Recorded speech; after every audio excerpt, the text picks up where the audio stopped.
All right, welcome to this really important security briefing. In the next few minutes, we're going to break down one of the biggest, most persistent threats in our digital lives, malware. Seriously, getting a handle on this is your absolute first line of defense. Hey, I'm Avinav Singh, and I'm going to be your guide through all of this. And look, my goal here is super simple, to take this kind of complex topic and break it down into clear, practical intelligence that you can actually use right away. So here's our game plan. First up, we'll get to know the enemy. What exactly is malware? Then we'll dig into how it actually gets around.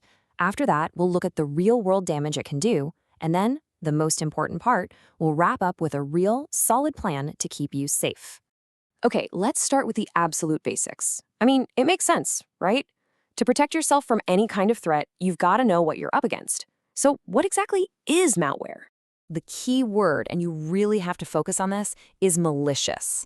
This isn't just some buggy program. No, this is software that someone intentionally wrote to cause damage. To steal your stuff, mess up your computer, or even hold your files hostage. It's basically a giant umbrella term that covers a whole bunch of nasty code. Okay, so let's take a look at a classic, the virus. Think of it just like the flu, it needs a host, some clean file to latch onto. And the second you run that file, boom, the virus wakes up and starts making copies of itself, spreading from file to file and just wrecking your system as it goes. All right, but what if the motive isn't just chaos, but money? Pure extortion? Well, that's where ransomware comes in. And honestly, it's pretty much digital kidnapping. This stuff doesn't destroy your files, no, it locks them. It encrypts everything, your photos, your documents, all of it, and then demands you pay up, usually in crypto, to get it back. And then, of course, you've got the silent threat, spyware. This is the malware that's literally designed not to be seen. It just quietly hides on your system, acting like a little spy, recording everything you do, every password you type, every website you visit, grabbing your credit card numbers and sending it all back to some bad actor. Okay, so we know what these things are, but how do they even get on our computers to begin with? I mean, this stuff doesn't just materialize out of thin air, right? It needs a way in, and in the security world, we call these attack vectors. So this is the classic playbook, the most common way this whole thing goes down. And it almost always starts with a trick. You get an email that looks totally legit, maybe it says it's from FedEx or your bank, but that one moment, that one click on a bad link or a sketchy attachment, that's all it takes. It kicks off a whole chain reaction. The malware installs itself in the background, you might not even notice a thing, and just like that, they're in. So, we've talked about the what and the how, but now we get to the really important question. So what? Why should you care about any of this technical jargon? Because the consequences, they're not abstract.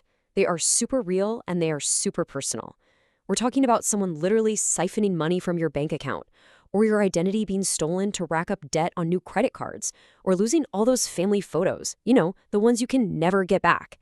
Important documents, gone forever. The stakes here are just incredibly high. And this is where it gets crucial. Because look, hearing all this can feel, well, a little overwhelming. It's easy to feel helpless, but you're not. So the real question is, how do you fight back? And that leads us right into the most important part of this whole briefing, your action plan. This part isn't about scaring you, it's about empowering you. These are the actual, concrete things you can do starting today to build up your digital defenses.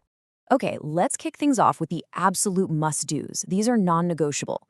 First off, update your software. And I mean everything, your phone, your computer, your apps.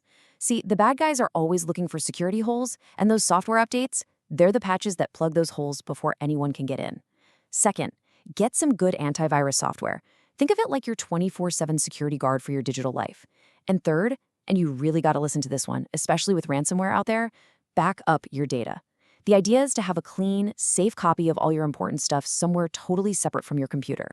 Now, tools are great, but honestly, your everyday habits are probably your strongest defense. You've got to be skeptical of emails you aren't expecting. That old saying, think before you click, it's pure gold. And passwords, they need to be strong. And more importantly, they need to be unique for every single website you use. There's no way a human can remember all that, so the only sane way to do it is with a password manager. And finally, your home Wi-Fi. You've got to secure it. An open Wi-Fi network isn't an invitation. It's leaving your front door wide open with a welcome mat out. So when you get right down to it, it all boils down to this really simple equation.